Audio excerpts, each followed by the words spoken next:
Alors bonjour à toutes et à tous, bienvenue sur dailyfx.fr, dernier webinaire de la semaine en salle de trading dailyfx. Vincent Gann pour vous retrouver cet après-midi qui est peu chargé sur le plan des indicateurs économiques puisque vous le savez, même si Wall Street réouvre en partie, puisque nous n'avons pas aujourd'hui une pleine séance mais une demi-séance, eh bien la plupart des salles de marché et professionnels de marché aux États-Unis ne sont pas au bureau. Donc en clair, la volatilité reviendra sur le marché à partir de la séance du lundi 1er décembre. Alors, un certain nombre de choses à voir.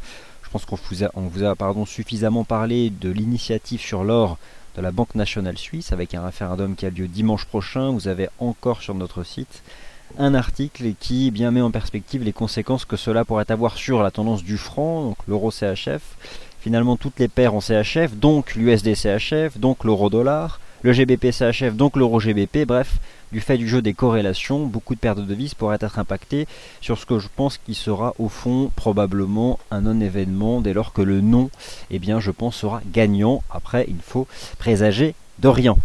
Alors, le mois de novembre est terminé. Notez d'ores et déjà que lundi prochain à 18 h, on vous propose un bilan du mois de novembre. Qu'est-ce qu'un bilan du mois de novembre?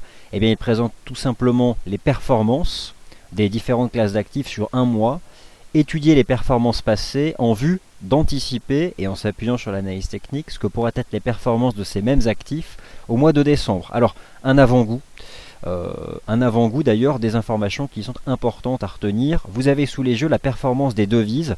Alors, je les ai calculées en utilisant les indices devises, que vous pouvez d'ailleurs charger sur votre plateforme MarketScope.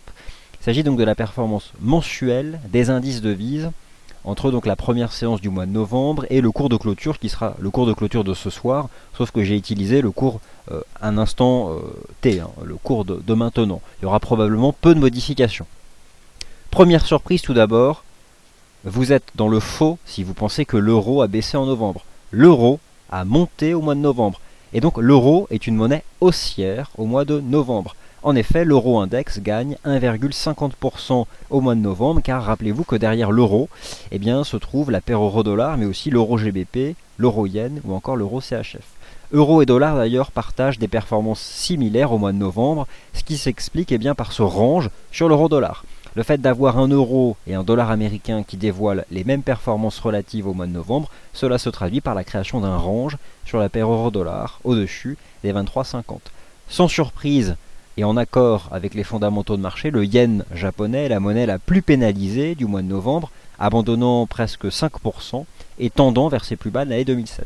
Le GBP est globalement flat sur le mois de novembre, l'AUD a baissé, le dollar canadien s'est apprécié et encore il a perdu depuis 48 heures une grande partie de ses performances mensuelles en lien naturellement avec les nouveaux plus bas des cours du pétrole. Le dollar néo-zélandais est la monnaie la plus performante du mois de novembre. Alors, c'est une surprise, dans le sens où ce n'était pas attendu du point de vue des fondamentaux. J'ai quand même cependant en tête un récent discours du patron de la Banque centrale de Nouvelle-Zélande mettant justement en avant les risques inflationnistes, essentiellement du côté du secteur immobilier résidentiel dans ce pays, en lien avec des flux migratoires. Et donc le franc suisse, lui aussi, s'est apprécié à peu près de même force que l'euro ou le dollar au mois de novembre. D'ailleurs, on retrouve ici cette corrélation entre le franc et l'euro, ici, sur le marché des changes, à travers cette performance à peu près similaire. Donc, non, chers auditeurs, l'euro n'a pas baissé au mois de novembre, l'euro a monté au mois de novembre. Illustration graphique de cette constatation statistique. Vous avez sous les yeux l'euro index. Cet indice devise est calculé de la façon suivante, c'est une moyenne arithmétique de 4 paires de devises. Euro-dollar, euro-yen, euro-GBP, euro-CHF. Chacune de ces paires de devises représente 25% du poids de cet indice euro-index. Alors en utilisant simplement un taux de variation, on constate que cet indice devise a une orientation haussière sur le mois de novembre. Et d'autre part, en utilisant l'analyse technique, voici la configuration mensuelle de l'euro-index. Et honnêtement, lorsque vous regardez ça, avez-vous envie de shorter en perspective du mois de décembre? J'ai plutôt l'impression qu'au mois de novembre, cet indice devise valide en réalité un rebond sur ce pivot de long terme, ici sur l'euro-index, pivot en place depuis maintenant 11 années. En clair, en m'appuyant sur cette analyse technique, la performance observée de l'euro en tant qu'indice devise au mois de novembre, et probablement ce qui pourrait être ici une divergence positive cachée de momentum, eh bien je pense que nous pouvons avoir un euro tout à fait performant en décembre, en tout cas pas baissier. Après se pose la question de savoir si nous envisageons une hausse de l'euro-index, derrière quelle paire de devises nous allons retrouver cela. Euro-dollar, euro-yen, euro-GBP ou euro-CHF.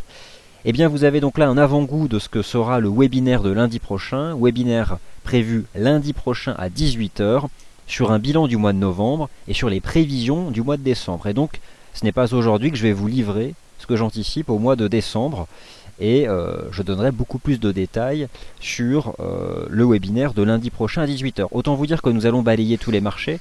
Je reviendrai sur la performance des indices devises, des paires de devises, des matières premières, des indices boursiers, et je vous réserve aussi une étude sur les 10 plus grosses actions du CAC 40. Nous parlerons notamment du titre Total, en lien directement avec les performances du secteur pétrole et gaz. Alors voilà donc l'introduction de ce webinaire. Maintenant, honnêtement, cet après-midi, on va pas faire un point de marché d'une heure, je vais répondre à vos questions. Laissez-moi avant tout attirer votre attention sur la semaine que je n'hésiterai pas à qualifier d'explosive qui vous attend la semaine prochaine.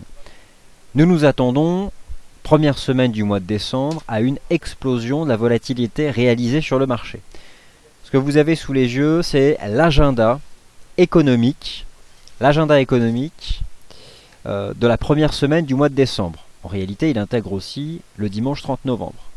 L'idée, c'est quoi? C'est d'avoir à l'esprit que la semaine prochaine, 4 principales banques centrales prennent une décision de politique monétaire.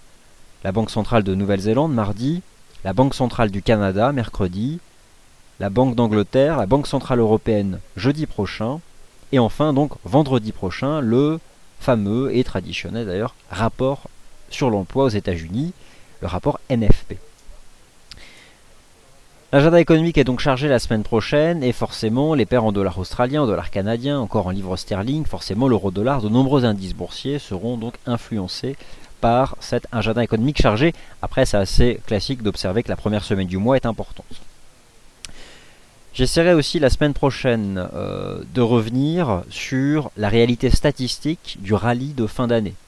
Alors vous avez déjà sur le site un article qui vous propose l'étude statistique de 20 années d'historique de cours de l'indice CAC 40.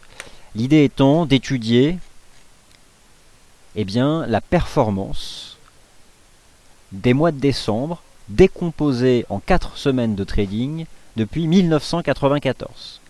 Autant vous dire que les conclusions sont assez limpides. Je commenterai ces graphiques et je vous prépare d'autres graphiques plus précis dans le cadre d'un webinaire qui aura lieu dans une semaine sur la réalité statistique du rallye de fin d'année sur les marchés boursiers. En attendant, je vous invite, si ce thème vous intéresse, à prendre connaissance de cet article dans lequel j'ai commencé déjà à rassembler des graphiques et des données qui me semblent tout à fait intéressantes. Alors trêve de blabla, passons directement sur la plateforme. Ce que vous avez sous les yeux, c'est comme d'habitude ma disposition graphique en données intraday. Je pense avoir en partie eu raison sur la mise en évidence de divergences baissières de momentum sur les graphiques intraday des indices boursiers. Les divergences baissières de momentum ont été identifiées par notre équipe lors de la séance du 25 novembre. Il y a donc 3 jours. Et depuis le 25 novembre, nous observons la mise en place de ranges, de marchés plats, sans tendance, sur ces marchés actions. Vous avez notamment ici sur l'indice CAC 40, les conséquences de cette divergence baissière de momentum. Nous restons dans un marché parfaitement haussier. D'ailleurs, j'ai bien pris le soin de vous rappeler que dans cet intervalle de momentum, la tendance est haussière. Sauf que nous avons développé cette divergence négative dans la partie haute, et il est probable que lorsque le marché parisien reviendra dans la partie basse de ce soutien sur le momentum, il faudra passer à l'achat sur l'indice CAC 40. Pour le moment, qu'est-ce que nous fait l'indice CAC 40 ? Il épure à plat. Qu'est-ce que cela veut dire? Épurer à plat un momentum? Tout simplement, le momentum c'est quoi? C'est l'angle d'une tendance, c'est la pente d'une tendance. On va prendre l'image suivante. Imaginez, vous êtes en voiture, vous gravissez un col, vous montez à votre station de sport d'hiver, et la pente donc gagne un certain angle. Cet angle deviendra de plus en plus pentu. Et arrivera un moment où vous allez arriver au sommet du col, et la pente haussière va devenir de plus en plus plate. C'est logique, on arrive à la station. Et c'est au fond ce que représente là le momentum d'une dynamique. la pente devient de moins en moins haussière. Condition nécessaire pour passer à une pente baissière, mais pas suffisante. En clair, le marché peut être haussier, plat, et redémarrer une phase ascendante. Voilà à quoi servent les indicateurs dits de momentum. D'ailleurs, je vous invite encore une fois à vous intéresser à l'indicateur de momentum standard, qui constitue en fait un taux de variation glissant des cours. Et c'est la base, c'est l'état pur en fait de ce qu'on appelle le momentum, la dérivée première des cours, si vous voulez. À court terme, le CAC 40 est donc enfermé entre un support à 4356 points et une résistance à 4400 points, un range latéral inscrit ici au sommet d'une jambe de hausse, finalement typique d'une phase latérale avant une nouvelle impulsion haussière. Sauf que le doute persistera tant que l'indicateur ne se sera pas dégonflé. Mais certainement, si l'indicateur se dégonfle et que les cours sont toujours dans le range, eh bien nous aurons derrière une nouvelle impulsion haussière, en direction des 4436 et des 4500 points. N'excluons pas non plus un scénario qui serait celui de la cassure des 4356, renvoyant le CAC sur un support majeur à 4290, et là par contre ce sera achat. Sans hésiter, bas de canal, support, MM20, achat, 4290 points. On a exactement la même lecture sur l'indice allemand DAX 30, marché haussier, bien illustré par cette encadrée rectangulaire sur le momentum intraday. Ce marché a rejoint les sommets historiques. Vous avez ici sur l'indice allemand DAX 30 les sommets historiques entre 10 000 et 10 050 points. Autant vous dire que il fait peu de doute que le mois de décembre verra la cassure haussière des sommets historiques sur l'indice allemand DAX 30. Sauf choc de marché. Sauf choc de marché à l'image de ce qu'on a eu la première quinzaine du mois d'octobre. Pour le moment, je constate que ces marchés actions tiennent bien. Là aussi, sur le DAX, nous avons une divergence baissière de momentum qui est épurée à plat sur ce marché sous la forme d'un range compris entre le support à 9892 et la résistance à 10 000 points. Plus ce marché dérive à plat, plus l'indicateur se dégonfle, plus la probabilité d'une relance haussière est possible. Cependant, j'attire votre attention sur le fait que nous sommes donc sous l'influence de cette divergence négative de momentum et que la première semaine du mois de décembre est statistiquement une semaine plutôt défavorable à la performance des actions. Tout simplement des prises de profit, des prises de bénéfices. En tout cas, pour le moment, rien ne permet de répondre. Mais, eu égard à ces divergences négatives, je tends toujours à privilégier un scénario de pullback un peu plus profond. Mais attention, un pullback qui sera opportun pour engager des stratégies d'achat ici, sur ces marchés actions européens. Allez, je ne vais pas vous ennuyer trop longtemps, je vais répondre à vos questions. Je vais simplement vous montrer la configuration graphique de l'euro-dollar. Je vous ai donc montré que l'euro en tant qu'indice devise, et les indices devises sont extrêmement utiles, car au fond, affirmer qu'un indice devise n'a pas d'utilité, c'est comme affirmer que l'étude de l'indice CAC 40 n'a pas d'utilité pour l'étude des actions du CAC 40. Or, eh bien, lorsqu'on analyse et propose des stratégies trading sur les actions françaises, il faut toujours avoir une approche en termes de force relative. En clair, ramener une action comparativement à son secteur, un secteur comparativement à l'indice, ou encore on peut clairement ramener une action comparativement à la performance d'un indice boursier. Et suite à l'étude des courbes de force relative, déterminer sur quel actif se positionner. Exactement le même principe avec ces indices devises. Rappelons d'ailleurs qu'une paire de devises est une courbe de force relative. Tout simplement la représentation graphique du développement d'un ratio. Un numérateur sur un dénominateur. C'est exactement ce qu'est la paire euro-dollar. Donc l'euro n'a pas baissé au mois de novembre, l'euro enregistre un gain de 1,50%. Sauf que l'euro-dollar, lui, est flat. Pourquoi? Parce que l'euro et le dollar enregistrent la même performance au mois de novembre. Quelle est la traduction graphique de cette phase de range sur l'euro-dollar? Eh bien, cette phase de range, vous la connaissez toutes et tous. Il s'agit donc d'une phase de stabilisation entre le support à 1,2357 $ et cette ligne de tendance baissière ici, en place depuis le 15 octobre 2014. Créant au fond une espèce de compression à l'intérieur duquel les cours sont toujours. Et d'ailleurs, au moment où je vous parle, l'euro-dollar est à nouveau pile poil au contact de cette oblique de résistance. Donc, nous avons là, en intraday, un euro-dollar sous résistance. C'est toujours la même chose. Et d'ailleurs, on constate depuis plusieurs mois toutes ces tentatives de l'euro-dollar pour briser à la hausse cette ligne de tendance qu'il n'a pour l'instant pas réussi à faire. Alors si je devais choisir quelle serait ma préférence pour le mois de décembre, eh bien, elle est celle d'une extraction haussière. Alors je pense qu'en effet, au mois de décembre, nous verrons l'euro-dollar parvenir à s'extraire par le haut de cette compression et d'aller chercher 25,70 et probablement les 1,27 $, voire 27,70 $ en extension, qui correspond à une résistance horizontale bien identifiable sur des graphiques en données hebdomadaires.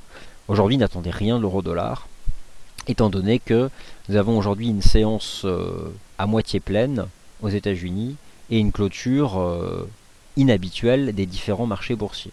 En tout cas, voilà quelle est ma préférence pour le mois de décembre. J'étaillerai davantage lors du webinaire donc de lundi prochain à 18 h. Alors, vous avez tous remarqué que l'euro-dollar monte, mais que l'USD-Yen monte aussi. Alors, pourquoi est-ce qu'aujourd'hui l'euro-dollar monte et l'USD-Yen monte aussi? Tout simplement parce qu'aujourd'hui, le yen est faible en tant qu'indice devise. D'ailleurs, le yen est aujourd'hui de nouveau plus bas en tant qu'indice devise, d'où l'utilité d'ailleurs de ces indices devises. Concrètement, cela peut être aussi illustré par notre application StrongWeek qui a été étudiée cette semaine par notre analyste Adrian Raymond. En clair, il n'est pas du tout choquant d'être cette semaine à l'achat de l'USD-Yen et à l'achat de l'euro-dollar. En termes d'analyse technique, je attirais hier en live dans cette émission même une possibilité d'achat de la paire USD-Yen sur ce support à 117,35 qui était confirmée par une divergence haussière cachée de momentum. Absence de nouveaux creux ici sur les prix, réalisation d'un nouveau creux donc suspect sur l'indicateur de momentum, qui est ici le RSI. Les divergences cachées sont clairement parfaites. Je les trouve finalement beaucoup plus pertinentes que les divergences standards, car nul ne connaît l'impact d'une divergence standard. C'est ce qu'on voit sur les indices boursiers. Une divergence standard baissière par exemple, soit elle ralentit la hausse, soit on fait une correction, soit on fait un flat. Personne ne sait. Les divergences cachées ont l'avantage de se développer et de produire un effet dans le sens de la tendance, ce qui était exactement ce qui s'est passé sur l'USD-Yen depuis hier. En clair, si vous avez suivi cette recommandation que nous avons proposée hier d'achat de l'USD-Yen à 117,35, la cible reste toujours un ralliement de la résistance à 118,57, ici, sur la paire de devises USD-Yen. Alors, les pétroles, qu'en est-il? Eh bien, les pétroles, vous l'avez donc constaté, ont inscrit hier de nouveau plus bas, tout simplement parce que l'OPEP n'a donc pas modifié le rythme de sa production journalière. Cependant, nous sommes entrés dans un rebond technique sur le très court terme. De quoi s'agit-il? Eh bien, il s'agit probablement de revenir tester les points de décrochage d'hier. Alors, ce rebond technique ne démarre pas au milieu de nulle part. Alors, je vous ai proposé ici, sur notre site internet, une analyse sur le pétrole et le DAX, revenant d'ailleurs sur historiquement la corrélation qui existe entre le prix du pétrole et le prix des actions, les indices boursiers ne faisant que refléter la moyenne arithmétique du prix d'un panier d'actions. D'accord ? Donc nous avons derrière l'évolution d'un indice boursier le prix des actions, et derrière le prix du brut, donc le WTI, le prix d'un certain type de pétrole. Historiquement, ce qu'on constatait, c'est que les actions, à travers leur prix, le pétrole à travers son prix, reflètent le risque, reflètent l'état de santé de l'économie réelle. Et d'ailleurs, c'était sans appel que nous avions par le passé des dynamiques haussières conjointes, en clair une corrélation positive. Pétrole et indice boursier avançaient ensemble, en 2008, pétrole et indice boursier chutent ensemble, entre 2009 et 2012, pétrole et indice boursier avancent ensemble, et depuis 2012, point de départ d'ailleurs de la phase 3 du quantitative easing, numéro 3 donc de la Fed, d'ailleurs révolu depuis quelques semaines, nous avons eu une fin à cette corrélation positive. Pourquoi? Parce que les indices boursiers ne sont pas le reflet de l'état de santé de l'économie réelle. Les indices boursiers sont le reflet, certes, des perspectives de profitabilité des entreprises, qui ne sont d'ailleurs pas des perspectives de chiffre d'affaires, et d'autre part, essentiellement, du niveau de liquidité disponible sur le marché. Par contre, le prix du pétrole, et cela a été très bien rappelé dans le dernier rapport mensuel de l'Agence internationale de l'énergie, reflète avant tout la réalité de la demande mondiale de pétrole au plus bas depuis 5 ans, et surtout les attentes d'évolution de la demande mondiale. En clair, jamais, par le passé, l'écart a été aussi vif entre la dynamique du prix du pétrole et la dynamique du prix des actions. Alors maintenant, le WTI forcément revient à proximité ici d'un niveau de support important, en allant chercher cette zone ici des 67 $, autorisant pour le moment et aujourd'hui un simple rebond technique. Alors c'est ce qui se produit actuellement ici sur l'US Oil, qui se reprend donc depuis ce niveau des 67 $, qui correspond donc à un niveau horizontal chartiste. Et en effet, nous sommes rentrés dans un rebond technique. L'idée, c'est peut-être d'effectuer un rebond technique en direction des 71,81. J'ai besoin de recul pour étayer, mais pour le moment, on n'a pas de figure d'inversion de tendance, on n'a pas construit de creux. Je vous rappelle qu'en 2008, il a fallu 3 mois au pétrole pour construire une base qui a pris la forme chartiste d'un double creux pour engager une phase haussière. D'accord? Donc, pour l'instant, ça reste baissier. Et là, on est dans un rebond technique. Peut-être qu'on peut aller chercher des résistances. Je ne sais absolument pas jusqu'où ces marchés peuvent se reprendre. Peut-être au niveau des points de décrochage d'hier. C'est-à-dire ces 75 ici sur le Brent, ou encore ces 71,90 sur le WTI. Alors, et enfin, voilà, une dernière configuration que je souhaite vous montrer, ce canal de progression sur le GBP USD, mais bon, étant donné qu'on a brisé ici la ligne de tendance sur le momentum, aujourd'hui je n'en ferai pas grand-chose. Finalement, aujourd'hui, clairement, l'USD Yen me plaît et c'est plutôt sympathique ce qu'il a fait depuis hier, donc ça je pense qu'il faut continuer de tenir. Allez, d'ailleurs cette faiblesse du Yen aujourd'hui vous pouvez le constater sur d'autres paires de devises comme la UD Yen ou encore le CAD Yen ou encore le GBP Yen qui d'ailleurs pourrait, pas aujourd'hui mais en tout cas à un moment ou à un autre, casser la résistance à 186,12 et faire de nouveau plus haut. Le yen est la monnaie la moins performante du mois de novembre, en tant qu'indice devise. Alors, écoutez, pour moi c'est bon, je vais maintenant répondre à vos questions pour conclure ce court point de marché.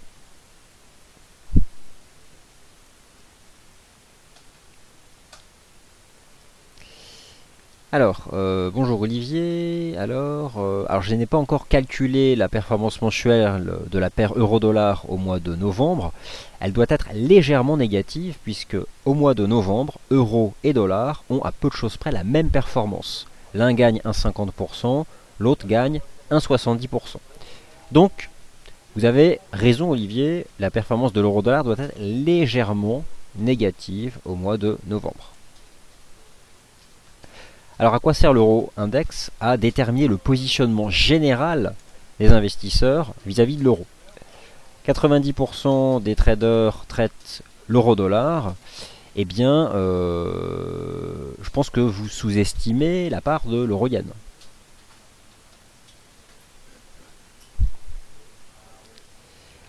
Alors, l'euro-index sur tes graphiques n'est pas le même que sur le forum. C'est l'horizon de temps qui est différent. Je pense que sur le forum, j'ai dû publier un euro-index sur un horizon de temps différent. Je vous ai montré là les chandeliers mensuels. Puisque je commence à m'intéresser aux performances mensuelles des actifs financiers pour vous proposer un bilan. Alors, les actions arriveront en 2015 chez FXECM. Zulu 97, vous êtes à la recherche des horaires de cotation et des modifications des heures de trading. C'est donc tout simple, je vais vous montrer le chemin. Vous vous rendez dans le forum et tout en bas du forum DailyFX, vous avez, comme son nom l'indique, une section qui s'appelle expiration et heures de trading. Vous rentrez à l'intérieur de expiration et heures de trading et là vous accédez à une sous-section qui s'appelle modification des heures de trading sur CFD et Forex. Donc voici le lien, je vous donne le lien pour accéder à ce tableau, comme ça vous aurez tout ce qu'il faut pour être au fait de tous ces éléments. Alors sachez par exemple qu'aujourd'hui, les indices américains ferment à 19h heure de Paris, le contrat énergétique ferme à 19h heure de Paris, l'indice CAC et DAX ferme à 20h heure de Paris, etc. Voilà, bon, vous avez tout là-dedans. Nous sommes le vendredi 28 novembre 2014 et vous avez donc accès à ce tableau. Voilà, donc je souhaitais conclure la semaine de cette façon. Gardez à l'esprit deux choses: l'agenda économique extrêmement chargé de la semaine prochaine, avec une session qui commence dimanche soir à l'ouverture du Forex, avec l'impact immédiat du résultat donc de cette initiative sur l'or de la Banque nationale suisse, qui pourrait être somme toute un non-événement si le non devait l'emporter. D'autre part, lundi prochain à 18h, un webinaire donc sur le bilan du mois de novembre et l'utilisation des performances du mois de novembre pour envisager ce que pourraient être les mouvements de marché au mois de décembre. Merci à tous d'avoir été attentifs à tous les webinaires de la semaine, on espère que cela vous plaît et donc je vous retrouve de vive voix dès lundi. Excellent week-end à toutes et à tous.